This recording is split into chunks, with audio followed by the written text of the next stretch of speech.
Welcome into the CHGO Blackhawks podcast. Happy Tuesday. I'm Jay Zawoski with Greg Boyson and Mario Tirabassi. We're glad you're here with us. Welcome in. Make sure you smash that like button for us on the YouTube page. Make sure you subscribe to our YouTube page as well. Podcast listeners, we need those 5-star reviews on Apple Podcasts or Spotify, so do us that solid and leave us a 5-star review on either of those platforms, and make sure you're following there as well. We've got a lot to get to today. The Hawks held their first practice since Sunday's loss. Since the players-only meeting, you're going to hear from Luke Richardson on that.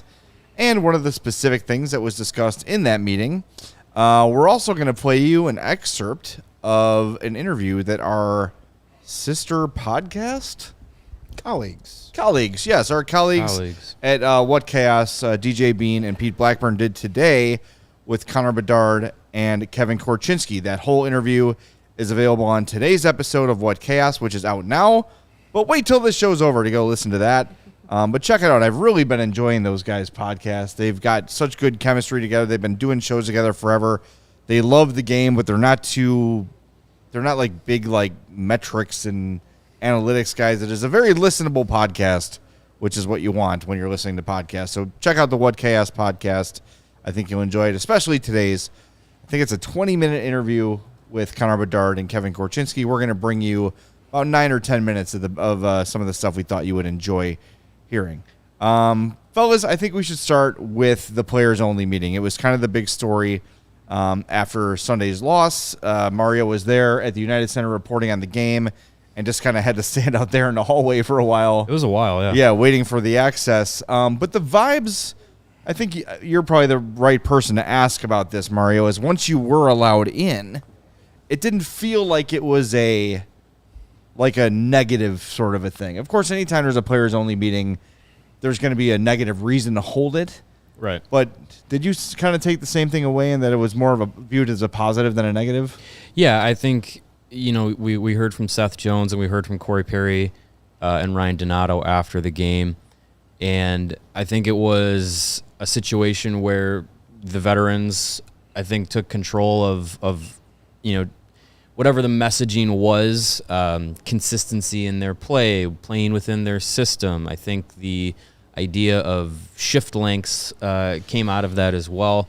And it just seemed like the veterans were trying to, as I think Corey Perry and Donato both put it, is kind of just heart to heart with the rest of the team about playing within their system and being able to play together, be consistent. Seth Jones talked about, didn't say what specific words, but he said there are some words that we've chosen this season that we want to, work towards, strive towards, always have within their game that they want to focus on, and just kind of having that meeting be more of a refocusing of like, what are we doing to execute this? So I don't think it was, and Seth Jones said it too, you're not in there, talking down to guys. You're not mother effing them, as he said. It's more of a maybe a refocusing of what they're trying to accomplish this season, and I think that's early on in the year better to do than if we're in February and things become glaring problems that we start saying, why is this happening? Why is this happening? Over and then and over, right? And over and over and over, and then the players have a players only meeting, and it becomes the opposite of, oh, we're just making sure all these things are reinforced. It becomes, this, why are we not fixing that? Maybe the attitude changes in that. So if it needed to happen, I'm glad it did early. And I would say, based off of, what we heard today compared to Sunday night or following the game Sunday night, it seems like things are received and are going to be worked on. This was their first practice since the game Sunday night, and I think it was a spirited effort, and Luke Richardson seemed like he was focusing on what they can learn to be better and move on from there. And I liked what he did say, and we'll hear about it. I liked what he did say about allowing the players to navigate that on their own. Yeah. We'll hear what he said, but not much he could say after a game. He's already moved on to the next game. But this seems to me like it's a situation where the veterans on the team were trying to be proactive and not reactive. Like, let's fix this before it becomes a major thing, and it brings everything right on cue every time. Before you are definitely sick. But like, let's not let it like build to a point where it brings all of this down and counteracts all of our efforts we've put into it. So yeah, there's nothing wrong with a team being proactive. Yeah. And identifying something very early in the season that either already is problematic or can become problematic, and just saying, hey, this is how we want to do things. We're not doing it that way. This is what we need to work on. And I really think, especially for the younger players in the room, your Kevin Korchinskis and your Wyatt Kaisers, even your Alex Vlasic, this is his first full NHL season. I think hearing it from guys who've won Stanley Cups, guys like Corey Perry, guys like Tyler Johnson, a guy like Nick Foligno, who's every shift out there putting it all on the line. Hearing it from them probably means more than hearing it from Luke Richardson, because that's Luke Richardson's job. Yes. That's what he's supposed to do. Well, part of his job. Yeah. Like, you expect it from him. Your head coach is supposed to, but when it's the guy that's to your left or right of you, that's literally in the foxhole with you, saying something, I think that maybe grabs a young player's attention a little more. Well, and if you've been with us a lot, and I know we have a lot of people that listen to every episode or most episodes, like from the day Luke took over, he's always said he wants the players to police themselves. He wants them to be the ones who, talk to each other. And then if it gets to a point where the players can handle it or aren't handling it, then he jumps in. So I want to provide that context for those that have not heard that from Luke before, because we're going to play him here in a second, and I think you're going to be really kind of pleased with the way he responds to this players-only meeting. But this is what he wants. This is when he said to Kyle Davidson, let's go get Corey Perry. And we all kind of initially were like, why are we getting Corey Perry on this team? Not me. Not Greg. It's all making sense now. Yep. Because Luke wants a team that's going to lead from within. And it's not to say that Jonathan Toews and Patrick Kane and those guys didn't do that. Of course not. Jonathan Toews will go down as one of the great leaders of all time. But I think for the team that they have now, you need guys that are a little more on the level of the guys on the roster. I wrote about this today for ALLCITY.com for my Blackhawks beat. Like, especially like Nick Foligno is a guy, we've talked about this before too, like he can talk to skilled players because he's been a leading scorer. He's been a captain. He's been, I believe, an all-star. Yep. Now he is in a bottom six role for the most part on most teams. He's a grinder. He's a plugger. He's played all roles. He can speak to everything. He's a workaholic. Like, all those things, he's kind of the perfect guy as opposed to Toews or Kane or Mario Lemieux or name whatever legend you want to name. It's hard for somebody like Philip Kurashev to walk up to Jonathan Toews and say, what should I do? As opposed to somebody like Nick Foligno, right? Like, it's a different level of leader and a different style of leader.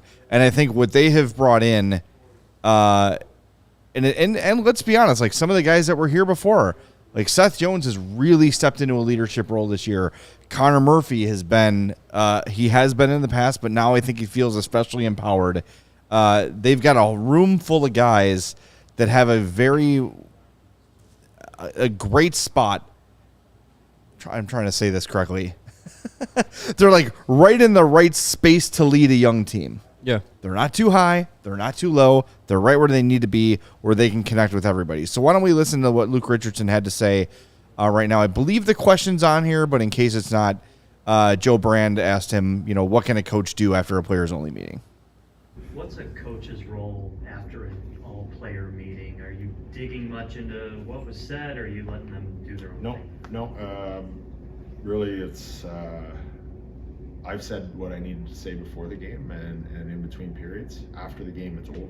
Like, we take our time and watch video and discuss things yesterday for and after the game for today's viewpoint of how can we get a little bit better from last game. And I think the heat of the moment after the game, they're disappointed they lost. They should be exhausted from the effort they put out. And what am I going to say at that moment that's going to impact Thursday? To me, I don't think there's really anything I can go in and say that's going to impact the next game. So for them, from their peers, I think it goes a lot farther. And they probably just touched on a few areas that we would probably say anyway. So I don't even want to dive into what they said. I like them to control that locker room. That's their area. We just kind of come in and try and give them a game plan that suits that we think best for them. And we're happy to have dialogue with them all the time, and we do sometimes. But that dressing room, when we leave, it's up to them to be motivated to go on that ice. It's up to them to take control of their life and this opportunity that they have. And we're happy that they have that meeting, or they say a few things even after the coach leaves, even if the guy doesn't know what he's talking about. And not system-wise, but because we all have to play the same system, but maybe the wrong time to be a little upset, or the wrong time not to be upset. So I think for them to take that on themselves is a really good thing. Do you know if the meeting Take was one more for Luke. in the room, or was it while they were working out? Do you know? I don't know, but I would assume it was probably right away. Usually the door closes as soon as the last person comes in, and they ask the trainers to step out, and it's usually just the players. And that's a good thing. I like that. And there should be some accountability amongst themselves, not just the coaches showing corrections or good things on the video and talking about them. It should be them discussing that and being able to take a breath and absorb it, and then pat someone on the back or give them a boot in the ass to get going, or whatever it is. Either way, and they should be able to do that and accept it as peers and get better. That's Luke Richardson. Sorry if it came through a little bit more quietly than usual. We're going to do our best to boost the next piece of audio we can. But we get these things in, from practice really quickly, so sometimes, it's not ideal. But I like what he sort of said. It was kind of subtle, but he said, like, when I'm not in the room, they can basically talk shit about me. And that's good. Right? Like, You want these guys to be able to vent to each other about the coaches or whatever they need to do to get on the same page. And look, like, maybe, Joe Schmo is irritated with Kevin Dean and goes to Connor Murphy, and he's like, God, he's up my ass. And Connor Murphy says, you know what? Kevin Dean's got a point. You need to play a little better. You need to do the things he's doing, and he's telling you to do this for this reason. Maybe you're not understanding why. Let me help you understand why. Yeah. Like, I just think having that open dialogue from top to bottom of the roster is a good thing. And I see from Luke talking about this, zero concern that there was a players-only meeting. If anything, to him, I feel like he feels like it's a positive. Yeah, it seemed like he was, especially after the game, felt like he was pleased that it was able to be handled in that manner, rather than having to kind of be addressed by coaching staff or anything like that. I mean, it's his philosophy as a coach being enacted and saying, well, I've enabled my players to be able to, handle themselves within the locker room, and I think he's, so far from today's practice, I think he got the outcome he was hoping to get in a scenario like that. So it's a good sign, and I think it's positive. You want the players to be able to feel comfortable with each other and be able to own the locker room space. And someone in the chat said, can how does it compare to the locker room that Jonathan Toews and Patrick Kane entered when they were rookies? And Duncan Keith and Brent Seabrook were there, but they were still 2-3 years into their NHL careers. Patrick Sharp was young in his NHL career. You had Marty LaPointe and Marty Havlat physically fighting in the locker room. Right, so yeah. So I would say probably not as great as a little different, but as far as like there being like Damn Marty's. there's a top superstar at the top of the food chain, there wasn't that. You know, all the guys coming in that were the younger players were all kind of being. It's kind of the same situation that the Blackhawks are trying to build here. Is that all the guys in the next 2-3 years are going to be that next core of players that you build around, and they're all kind of coming in one at a time, and they build up from there. So you have some veterans that are there to kind of guide it, but they're not necessarily the ones being, the top dogs. Yeah, and that's a lot about what Kyle Davidson said about clearing the deck chairs and getting a fresh start, because as we've said before, if Kane and or Taves was still here, it's their team. Mm-hmm. Because of what they accomplished here and how long they were here. Now, it's a team. It's not anybody's team. It's not Nick Foligno's team. It's not Seth Jones' team. Right. Like, it's a group effort. And I think, when we did, when they, you talk about Luke seemed to appreciate it. I don't think Luke needs to really be concerned about a players only meeting being a bad thing right now. Right. Like, if I'm Jay Woodcroft in Edmonton and there's a players only meeting, I'm sweating it, Yeah. because that team is just a complete dumpster fire right now. I think there was one in Toronto. I don't know. Do they care enough up there? Did they have one? I don't know. Yeah, they did. Did them a lot of good. They won last night. Yeah, they played our video during the intermission. Yeah, that's what it probably. was. Yeah. But yeah, again, like Sheldon Keefe, I'm concerned if my players are locking me out of the room and talking. Sure. Because they're underachieving, and there's been all that criticism about being soft and no response and all that stuff. None of that stuff. I think the veterans knew exactly what the guys like Taylor Hall and Nick Foligno and Tyler Johnson, who's now in his 3rd season, they know exactly what's going on here. So they use that opportunity to be like, okay, we were brought in here, yes, to play hockey, but we were also brought in here to be the guys that set the example for this core that they're still putting together. We're going to help lay the concrete and the foundation and then move on to whatever we're moving on to. They took that opportunity to do the other part of the reason why they're getting paychecks. Besides playing the game, we're here to really be the example, and they took that opportunity to do it, and I think it's nothing but positive. I agree. All right, there's one very specific factor to this players-only meeting that was brought up. It is the shift time, and it was a topic of conversation throughout today's practice, post-game, all those sort of things. Post-game. Open locker room, meeting with Luke Richardson. So we're going to get to that next. But first, we want to tell you about our friends at Empire Today. With Empire Today, you could shop at home convenience, the right product for your needs, quick and professional installation, and low price guarantees. Empire Today is the best place to get new flooring. So, of course, they have people that are trying to be like them, but they cannot beat Empire on quality, service, or speed. So they advertise low-quality products that Empire simply won't carry. They won't promise you the lowest prices at Empire, because anyone who does that is putting flooring in your home that they would not put in theirs. You've got awesome value with Empire. You're making a big investment in your home.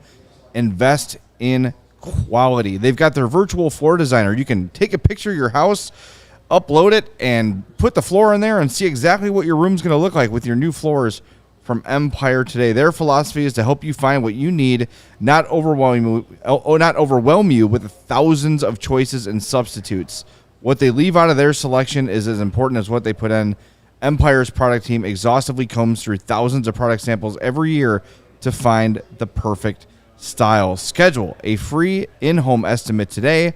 All CHGO listeners can receive $350 off when they use the promo code CHGO. Restrictions apply. See empiretoday.com/CHGO for details. That $350 that you save there can be spent wisely on some Goose Island beer once you get your new floors put in there. Goose Island, they are the proud beer sponsor of us here at CHGO, and they have been Chicago's beer since 1988, and they have a tremendous year-round beer roster to choose from for you to enjoy. You got the Full Pocket Pills, the everyday beer that the Goose Island beer brewers are drinking. You have the entire family of the Beer Hug IPA series. And, of course, you have the golden cans of 312, the wheat ale that is the staple of Goose Island's year-round roster. Of course, you also have the Green Line, the Matilda, so many to choose from. And Christmas time is coming up, so the Christmas IPA will be hitting the shelves pretty soon. And if you want to celebrate the Bulls or the Blackhawks, you can open up a Goose Island beer to celebrate those teams. You have... I have breaking news. Confirmed by a Goose Island brewer. They are not the same beer. That bartender at the United Center lied to our friend Lawrence, and he is going to sue. What happened?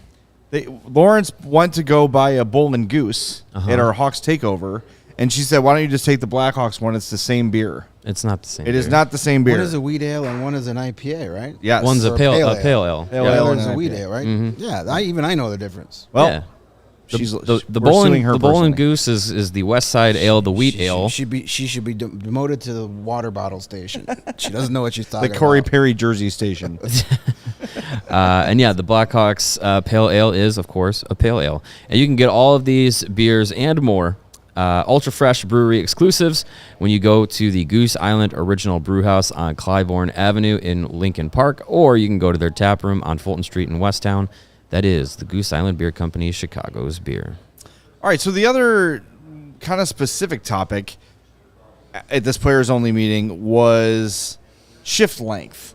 Guys wanting to stay out there a little bit longer to try to make things happen, and then they get kind of pinned deep, and then it's too late, and then they're out of gas, and there's really nothing they can do to stop the bleeding. Luke Richardson was asked specifically about that from Ben Pope, so we're going to play that here. Ben Pope's going to write a whole feature on this, I think, for either today or tomorrow, so make sure it was Ben Pope's big story. But here is what Luke Richardson had to say about the significance of shift length. We asked you about the longer shifts last game, and I was looking. Connor is third in the league with the shift time at 60 seconds. Do you like that? I mean, he is one of your best players, or do you want him to get that down a little bit? It'd be probably ideally to get down. I think what it is if he's has the puck in the O zone and he's feeling good, and you're making the other team work, and he's moving a lot. It's not a lot of stopping and starting. It's a lot easier to have a longer shift than it is when it's in the D zone. It's making the right decision at the end of that shift, so he doesn't, let's say, turn a puck over at high in our offensive zone, and then he's got to back check and play D zone, which he doesn't. Who wants to play in the D zone all game? And then especially in the second period, and it ends up being a minute 45-second shift. Well, then that really distorts your ice times, but it also tires you out, and it makes our team look scrambly and the players scrambly. So I think he's got to just make sure he makes really good decisions when he's in the offensive zone, which he does in the most part. But it's when, let's say, there's a game we're down 2-1, 3-1. There's lots of time left. We don't need to win the game with 15 minutes left on one play. We have to make the right decisions so we don't put the other four guys, or when we change on a back check or the guy coming on the ice, put them in a bit of a hostile environment. So that's what we're really looking at more than the actual number. But the number usually dictates your decision making. It keeps you out on the ice because you made a poor decision at the end of your shift, so it forces you to stay out there another 30 seconds if you're lucky enough not to get scored on. So I think the main culprit in this is certainly Connor Bedard, who is used to having to do it all for the teams he's played on. He is over the boards pretty much every other shift when he's playing juniors, and he's the guy on the Regina Pats that can actually change a game by himself. Mm-hmm. He is having to get the lesson here to shorten those shifts, live to fight another day. And I think even beyond shift time, I think that's one of the things we've seen him learn early on here is things that worked in junior are not going to work at this level. I think he's done a pretty good job of adjusting already, but we're still seeing those lessons on the ice. But, maybe in Regina, if he's late on a shift, he's got a minute or minute 20 shift, he still has more speed and skill than most of the people on the ice and go win the puck back and carry it out. That's not going to happen here at the NHL level. Even though he's still in the top 10 percentile of talent, everybody in this league can play. And everybody in this league has been through junior or college and knows how to play the game. So Luke's message of You don't have to win the game right now. Make the smart play, even if you're in the offensive zone, and get off the ice. I hope he gets that message. Yeah, and I think too, with his average shift length being like a minute or whatever it is, he pointed out today when talking after practice that power play time can skew that, and he barely ever leaves the ice on a power play. So sure, average shift length throughout the course of a game can be extended, but yeah, I would like to think that Derek King's one of his favorite monikers is getting the junior out of a player. I think that might be the case here with guys like Bedard and Korchinski too. A lot of the young guys trying to instill that mindset of not trying to force things. Reichel as well, like all those young guys.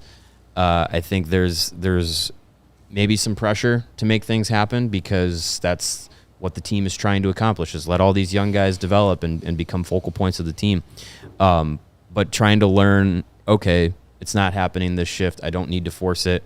Let me get off the ice. I can dump the puck in, change off, get a guy with fresher legs on the ice to try and make something happen. I think that mentality is something that becomes very ingrained at the professional level in the NHL over time, and it's a lesson that they'll have to learn, especially the defensemen too. You don't want to be hemmed in on a long shift, and then here comes a hard pass ringing around the boards.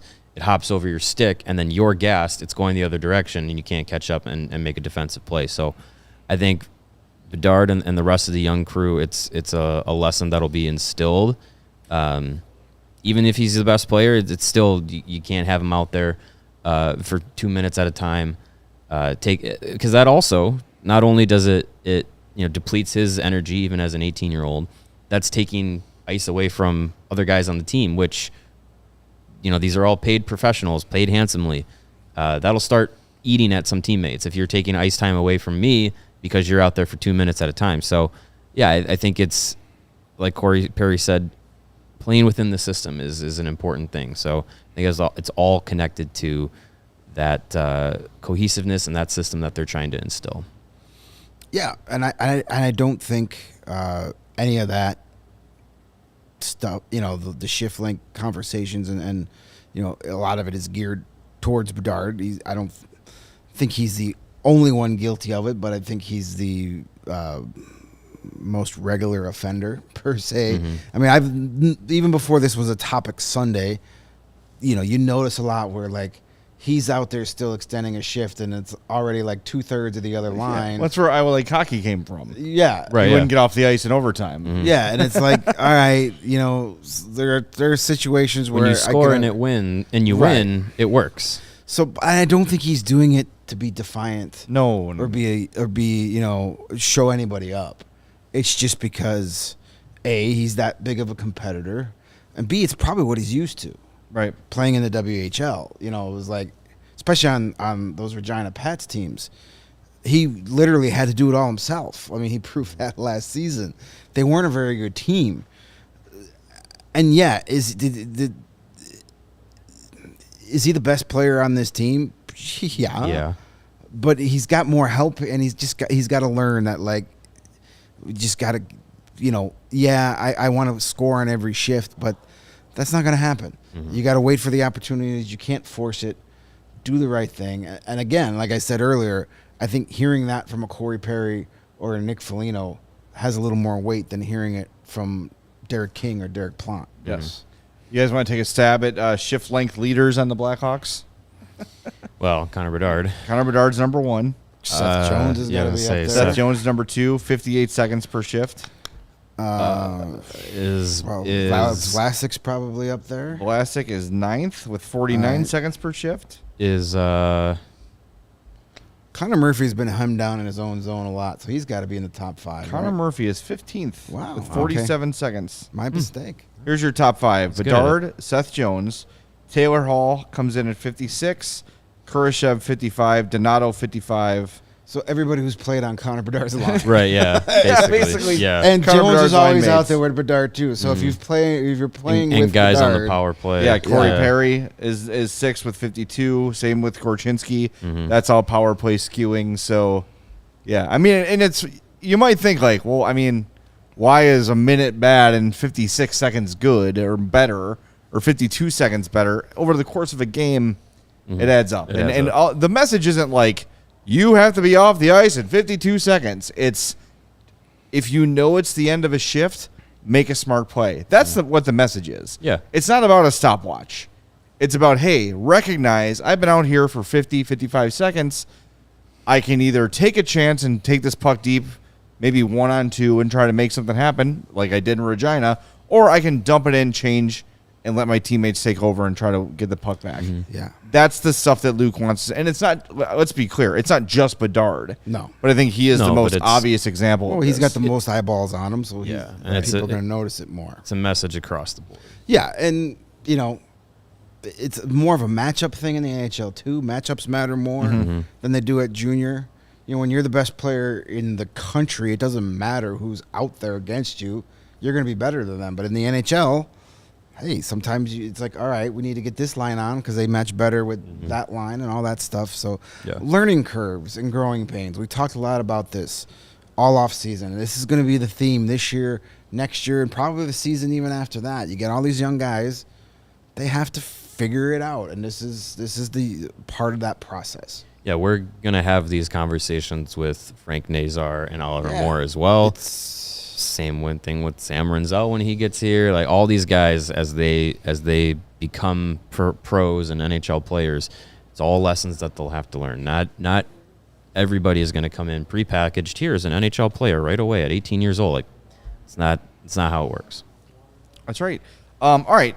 You saw our buddies from What Chaos. If you were in the chat, they jumped in and said hello. Hello. They talked to Connor Bedard and Kevin Korchinski. They didn't talk to him today, but they published their interview today. When we're done, go check out the full What Chaos podcast. But we're going to bring you an excerpt from their interview with Connor Bedard and Kevin Korchinski coming up next. So make sure you stick around for that. But first, we know it can be really frustrating to buy tickets to theater events, games, concerts, and all those sort of things. But lucky for you, we have our friends at Gametime. You should not have to worry when you're buying tickets to your next big event. Gametime is the fast and easy way to buy tickets for all the sports, music, comedy, and theater events near you. With killer last-minute deals, all-in prices, views from your seat, and their best price guarantee, Gametime takes the guesswork out of buying tickets. You know, sometimes you're not sure of your schedule. You don't know what's going on in your life, and you weren't able to get in. You know, when tickets go on sale, everyone rushes onto those ticket sites and tries to get them.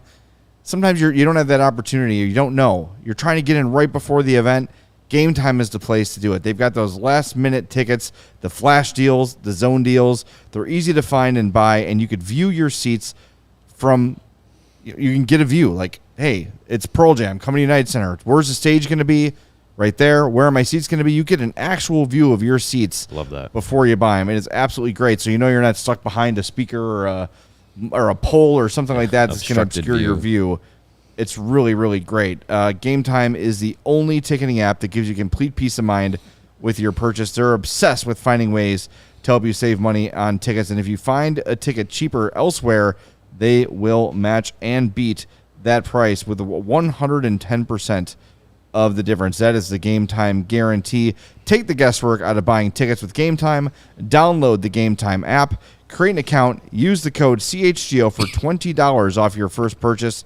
Terms apply. Again, create an account and redeem code CHGO for $20 off. Download Gametime today. Last minute tickets, lowest price guaranteed. You know, when you're covering a rebuilding hockey team, you talk about foundation quite a lot. We've mentioned that buzzword a lot even today. Is this a makeup read? No. Oh, okay. This is about foundation of a good sandwich. Starts with your bread. Okay. Because if you got crappy bread, you've got a crappy sandwich. It's No true. matter how good the ingredients are inside those pieces of bread, if the bread is bad and falls apart and tastes bad, you've got a bad sandwich. It's true. That's when you need a hero. A hero to step in Need a hero. and make your sandwich that much better. And that's our friends at Hero bread. And the kicker is not only is it a delicious product, it's also better for you than just your average bread. And I know I've tried to cut carbs in the past, believe it or not, and you get some of those low carb breads and they don't taste like bread. They don't have the texture of a bread. You know you're eating something that's good for you, and then usually that's not a good thing. But the taste and the texture of our Hero bread is spot on, and it is delicious. They give you high fiber options, ultra low net carbs, and even 0 grams of sugar per slice. And Hero makes sliced breads, buns, and tortillas. Ew. So no matter what type of sandwich or sandwich-like meal you're having, Hero has the perfect foundation for your meal. And it's available over at hero.co and Amazon. Also, a special deal right now just for our CHGO fam. 10% off your first order. Just go to hero.co and use our code CHGO and you'll save on your Hero bread today. That's hero.co, forget the M, to save 10% today. Thanks to our pals at Hero. All right. So last week, ALLCITY launched our first and only national hockey podcast starring DJ Bean and Pete Blackburn.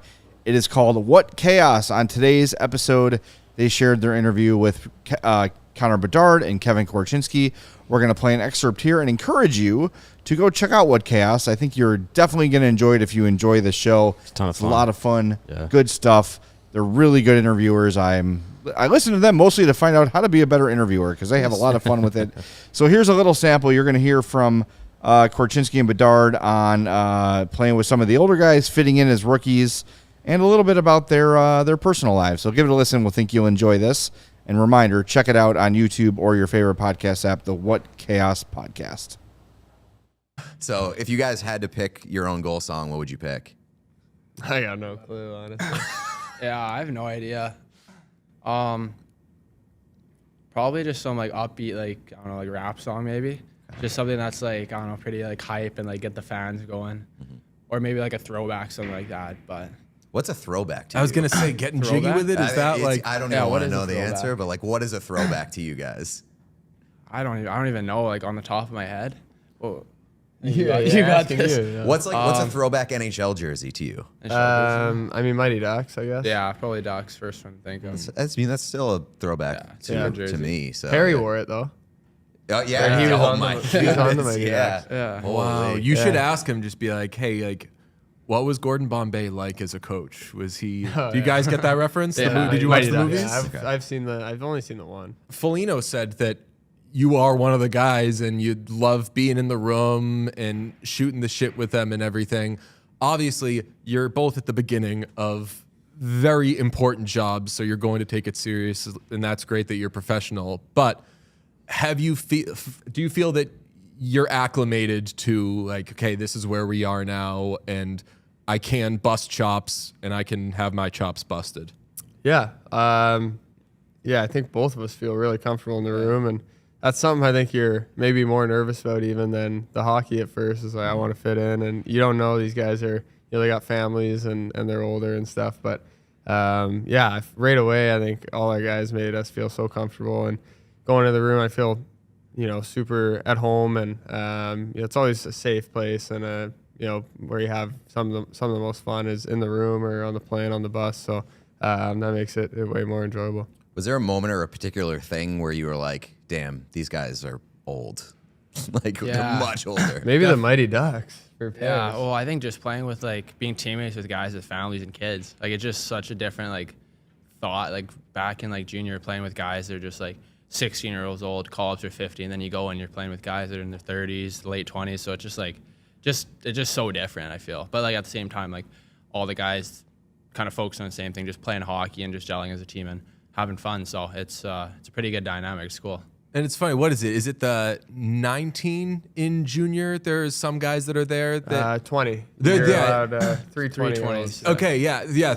And the thing that was always said with that is there's some men in this league because they're guys who stay, and you're like, okay, so all right, this is what a man is. And then you get here, and Foligno has Foligno male was looking at pattern it, baldness. That seems like something else from what was called. Those men had hair and shit like that. When you're like called up as a 15 for WHL, it's like, geez, like there's 20-year-olds, like they're huge, like they got these beards, like, and then you get here and it's like they're actually men, like they got kids, like they're playing for their families. It's crazy. So have you chirped them for being old yet? Anybody? They trip themselves a lot for it. I try not to, especially kind of the first month here. At what point during the season do you make a bald joke towards Nick Foligno? Yeah, he says them so much that you don't even want to. I think that's his tactic. The thing though is kids these days, and I've noticed this before, like if I'm like shooting hoops and I see some kids like playing basketball, they're all being so nice to each other. And I truly do think that each generation is becoming a little more empathetic and a little nicer to each other. So generally, are you the types that would be busting balls anyway? Or is it like going out of character to be like kind of a dick? No, I mean like banter and stuff. Yeah, like, I think wouldn't like try to hurt someone's feelings. Yeah, I don't try to hurt their anything. feelings, but I feel like just like if you're kind of chirping a guy, it just kind of makes him almost feel more welcome that you're just one of the guys. Like you're not thinking too much of it. Like I feel like if you're just like kind of not talking to the kid, it's kind of weird. But if you're just like chirping him and stuff like that, it's kind of almost like you're including him. What about your experience on the ice so far from other guys on the other side? How much attention is paid to you guys? I mean, specifically you, obviously, a lot of attention outside from the media, but like on the ice, you getting a lot of attention from guys on the other side? I mean, it's still just like hockey, and it's another level. And I mean, people are competitive, and obviously there's no friends once you're playing. But I've had a few kind of congrats on the draft or first few games, which is great. Makes you feel good. But in the end, you're competing against them, and once you get on the ice, you're just playing hockey, going off instinct. So nothing too crazy. To have yourself described in similar breaths as Connor McDavid, what's that like? Because obviously, like whether or not you'd like to admit it, you're considered a generational talent, and it looks that way so far. But you've also been a hockey fan, and you've seen the otherworldly things that some of these guys do. What's it like hearing stuff like that said about yourself?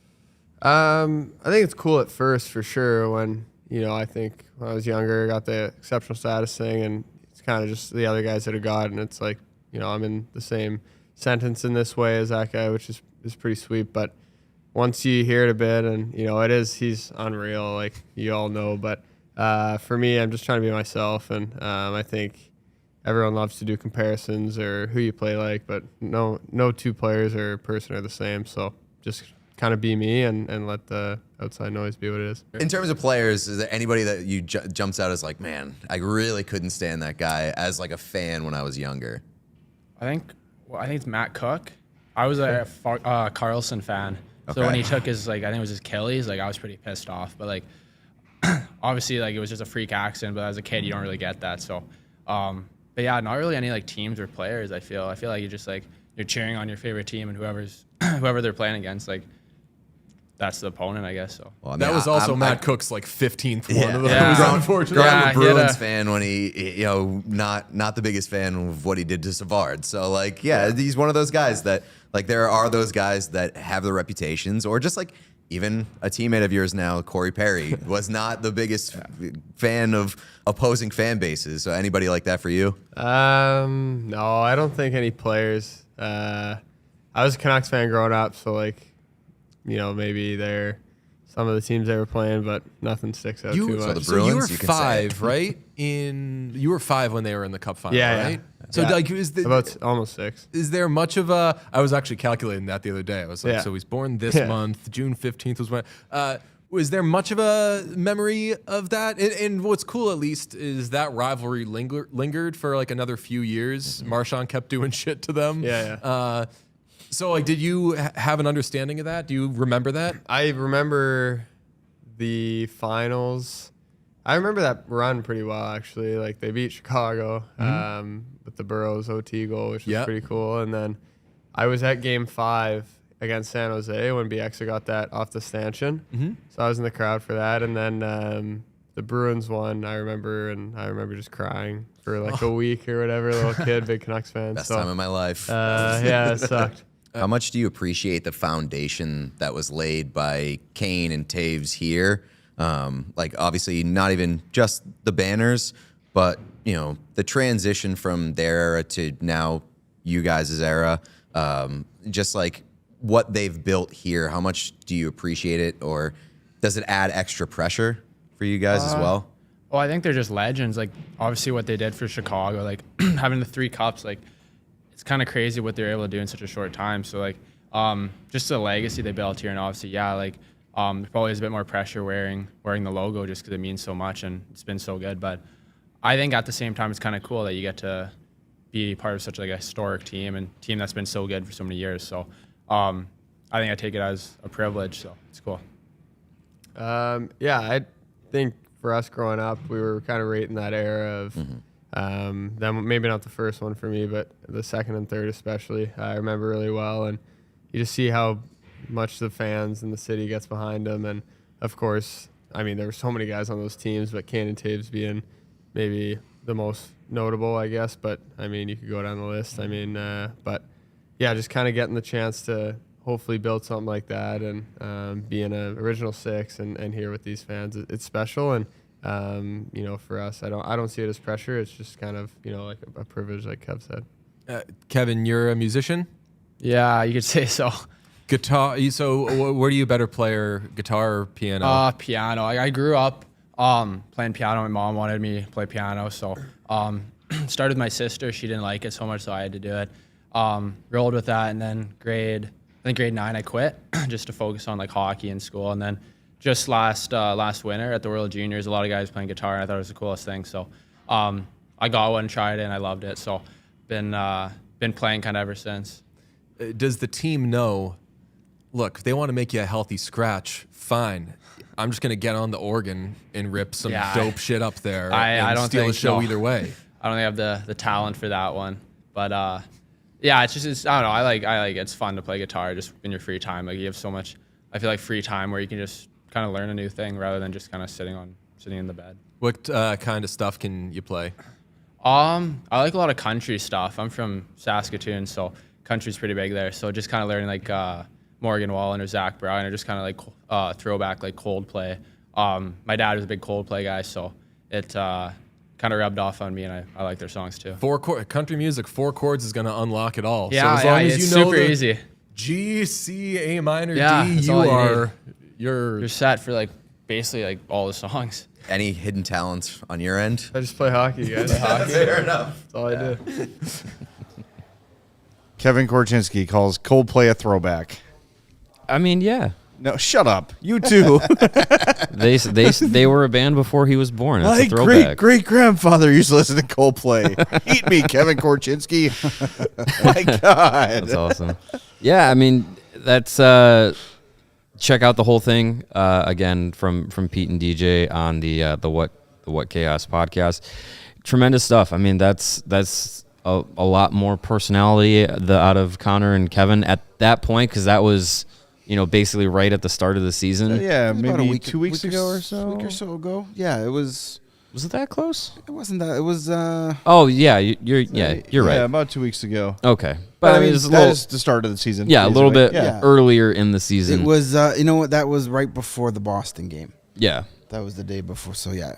Yeah, so about 2 weeks ago. Yeah. so yeah, some time to get them acclimated into the NHL game and get them a little bit more comfortable. But I mean, yeah, that's it's that's fun. the most comfortable Korchinski's been. Yeah, Yeah. Well, not having 9 recorders in your face and cameras Yeah. and just coming off the ice. You know, and you're out having of breath. You're having the sweating. two of them together, I think. Yeah, and it's just a comfort two, level. Yeah, I'm sure they sat there and chatted. They didn't just sit them down and start fireballing questions at them. Right. You know, it was nice to see, a more casual environment, get a little more out of them. And Pete and DJ are very good at doing that. I know he's a very polarizing figure, but their first episode was a sit down with Brad Marchand, and it's wonderful. Yeah. What I like him now, damn it. Whatever you think of him as a player, he's got a great personality, and they're able to get more out of that. So definitely, and thanks to Pete and DJ and Sean over at What Chaos for helping produce half of our show today. We appreciate that. Yeah. Well, I mean, it's But, cross promotion. It's cool that they were in here in the absolutely. chat interacting with. Yeah, You so know. definitely when you check them out, make sure you're subscribing to their YouTube page, hitting likes, all the same stuff you're doing for us. Make sure you're doing it for them. We're super excited to have them part of the All City family, and hopefully working with them in the future and just enjoying the great content they're putting out. It's funny. It's almost as if, and you'll hear when you go listen to the whole thing on What Chaos, you'll hear more about Bedard kind of commenting on like he's the hockey robot thing. But now he's kind of starting to lean into it. You know, Pete says to him at the end, like, "Do you have any hidden talents?" Like, "No, I just play hockey. That's it. That's all I do." Like, just kind of a wink, wink. Like, "No, this is all I'm going to give you. Yeah. All I'm giving you is hockey. Sorry, I got nothing for you." He also does really seem like the kind of guy that is just like, oh, I could work on my juggling skills, or I could go shoot pucks. Well, I'm going to go shoot pucks. Right. Like, you know, I think he actually has that kind of personality. So yeah, as much as it's like, oh yeah, he's leaning into it, I think he is just like, his personality is being a hockey player. That's it. That's his life. Yeah. I mean, you can just from being in practice and seeing how long extra he stays on the ice, and sometimes to the chagrin of his teammates or whatever. Right. But he just loves it. Mm-hmm. He loves it, and I think that's a huge part of what has made him so great. Like, you talk about the shot, and a lot of people say like the legend of Connor Bedard's shot was created when he broke his arm and could only shoot with one hand, and just shot after shot after shot with the other hand, made his shot so strong because he just didn't want to stop playing hockey for 2 months or whatever it was that he had the cast on. So he had to find a way. Like, he is just obsessed in the way that we all are with our favorite hobbies, whatever they might be. It is both his career and his obsession and his hobby and his life. Like, that's all he cares about. And he was talking to us today in a scrum saying that he was just watching Leafs and Lightning last night. Just great game. Lots of good players in it. Like, he is just a hockey lifer. Yeah. That's all he cares about. That's all he wants to do. And boy, it's any sort of concerns you might have about his game now, which are probably pretty limited, but still there's things he'll get better at. It is so good to know that you're not going to have to convince him to work hard. Yeah. If anything, you're going to have to convince him to chill the F Work out less. a little bit. Yeah, like go take a vacation. Yeah. Go hiking somewhere fun. Well, and that was take a breather. Yeah, and we got the first taste of that was prospect camp. Everything was off ice, and he still had all his gear. And he was like, "Well, can I get on the ice?" And it's like they're like, "No, like no one's going on the ice. We're all doing the off ice stuff." And yeah, it's just that's ingrained in him. And what would you rather him? Would you rather him like have to be pulled off the couch or down the road pulled out of a bar to get to the rink? No, you want to pull him off the rink and say, "Hey, I want to know where to find him out at all times, either his bed or the rink." Yeah. Not worrying about waking up one morning to some cell phone video of Right, him and being unruly, Yeah. out in public. That's not going to be a concern. Yeah, we've been through that already, and it sucked. Yeah. Good comment earlier from Zach. Joey, if you can go back and find that about Bedard, it's just up a little bit, where he says, Bedard is the friend you send to talk to your parents when you're trying to get away with some shit. That Connor boy is so sweet and well-spoken. Yes, that's Absolutely. That's it. Yeah. that's perfect." by Very that. diplomatic. He knows how to say stuff. He knows how to not rock the boat. I don't know where he picked that up, but he is a master of not saying anything controversial. Not to say it's not interesting, but yeah. he admitted it sucked when the Canucks lost, but he didn't say I hate the Bruins. Right. Or he didn't say I hate the Blackhawks. He could have very easily been like, man, I grew up hating the Blackhawks. Yeah. Yep. He's been doing interviews since he's 14. I think he's probably even earlier than that. I think he's been trained well. There's some coaching there For as sure. well. And kind of a fun, mentioning the off-ice stuff, this is the moms trip this weekend to Florida. The moms get to go to Florida, so I'm sure we're going to see them all tomorrow since they'll be leaving after practice. So kind of some fun stuff in the locker room about that.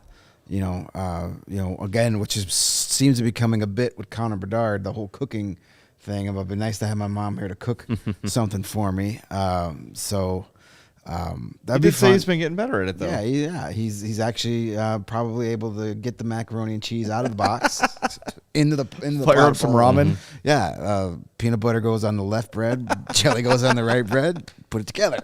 Nailed it. You see him like fist pumping. Yes. He does. Like in Step Brothers when Will Ferrell goes to Costco and buys the toilet paper and does the big fist pump on his way out the door. Yeah, it's Connor making peanut butter and takes jelly. a bite out of the sandwich and does the "Are you not entertained?" all the way to the couch. Yeah, but no, it'd be fun this weekend. The moms get a good. They get to go to Tampa Bay and essentially Miami. It's not bad. Not bad. I mean, you'd love to make that trip in February, but beggars can't be choosers. So it'll be fun to see what they come up with. Which team's moms were the ones that were hitting on you in the elevator? Yeah, the Blues. That was the Blues. Yeah. I set myself up perfectly for that because they had all the Blues moms in, and Jay and I were going upstairs, and they got in the elevator. They were all wearing jerseys that had their sons' names on the back. It wasn't all of them; they couldn't all fit in the elevator, but they were going up to the suite. Yeah. And I said, like, "Oh, it looks like it's the older sisters' weekend for the Blues," and I was the most popular guy in the elevator. Such a charmer. Well, what's crazy is now at least they're all my age. At least for two of us, like we're gonna. Like, they're my age group. Like how old is Bedard's mom? She can't be that much older than us. No idea. If same age, we're in the same generation. Yeah, like we would have been in high he school. He at is the 4 same years time. older than my daughter. Mm-hmm. It's ridiculous. Yeah, it's. By the way, crazy. step it up, Addie. I don't see you getting any interviews. Yeah, I don't see you in the hockey news yet. Jeez, the softball news. Yeah, let's go, Addie. Step it up. Make me a millionaire down the road. I freaking need it. That's great parenting. Thank you. I agree. All right. Make sure you check out the whole interview on What Chaos. It's really good stuff. I think you'll enjoy the podcast. To me, it's already been a must listen. Yeah, they're great. Really, really good stuff. So before we go, we want to remind you, we got a lot of cool stuff here on our set. Some of it's from FOCO. Some of it's from my parents' basement. But it's all great. But get yourself some great gear at FOCO. Get fitted out in the best sports gear around. They got the hoodies, the shoes, the signs, and everything in between. They just released pre-order a Connor Bedard, Stan Mikita side-by-side bobblehead. Mm-hmm. There's only 144 of them being made.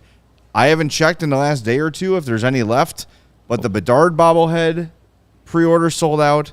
The Bedard first goal bobblehead sold out already. Which is a mystery image. They don't even have an image for it yet. So, head to FOCO.com, find that Bedard and Mikita bobblehead, and if it's still there, grab it because chances are you're not going to be able to find it for much longer. It's an awesome design. It is football season. Get your hoodies, get your pajama pants, get all your cozy clothing, your blankets at FOCO, and, of course, all the cool set decorations we have here. Check out FOCO.com or click the link in our description below.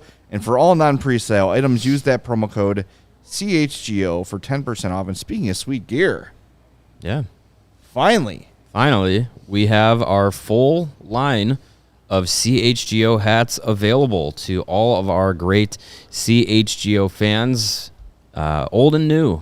And if you want to get yourself some of the best headgear around, go to the CHGO locker and check out all the new designs. We got snapbacks, trucker hats, golf hats. The CHGO beanie is still available as well.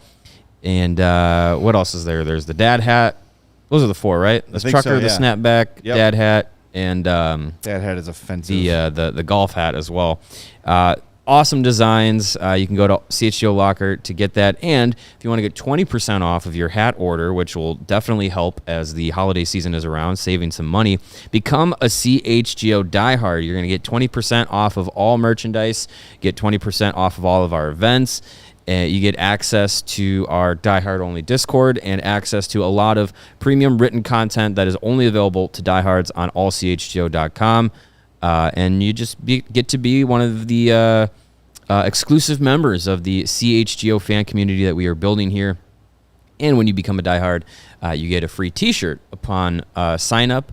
And then upon renewal, every year, you get another free t-shirt. So again, CHGO Locker, that's where you're going to find all of those designs. It is great to be a diehard. It is great to support us here at CHGO and keep us doing what we're doing and keep us employed. Keep us afloat. Yes. Help feed my dogs. It helps do it for out. me. Do it for the pups. And if you're a diehard, you're definitely going to want to get some stuff from FOCO, and you're going to want to come out and hang out with us at our tailgate events and our takeovers. We have our final Bears tailgate event coming up Thursday night football going on.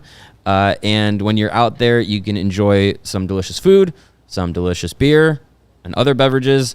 And you have a chance to win a $200 gift certificate to our friends over at X Golf.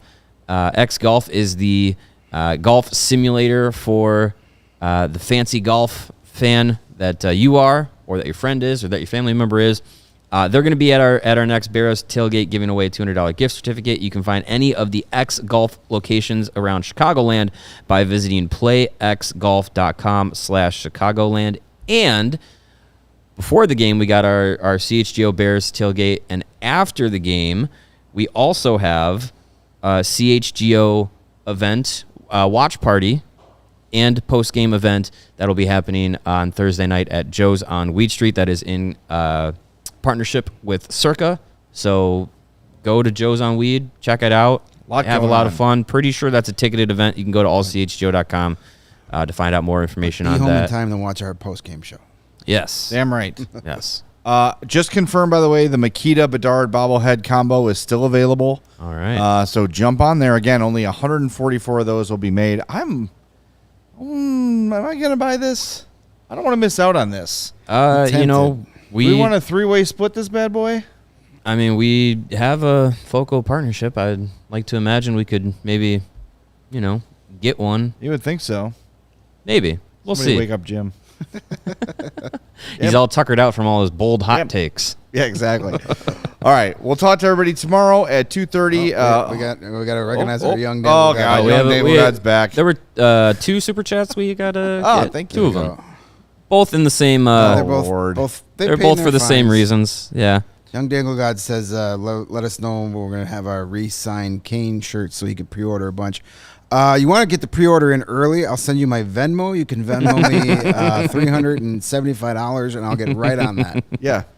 And Tim Adams says same thing. Bring back Taves and Kane with a bunch of goofy emojis. Yeah. Well, nostalgia doesn't sell. We'll take your money. That's all right. Yeah. Anyways, practice tomorrow at 11. That's going to be fun. We'll have more practice updates and see what's going on. Come to Fifth Third and wave at us too. Yeah, as they get ready to go to Florida. Lots of seats available. Just come on out and watch the Hawks practice. It's a good time. It's free. And they got a donut and coffee shop now. They do. Yeah. All right, we'll talk to you tomorrow at 2:30 on the CHGO Blackhawks podcast. We all silly like the mayor.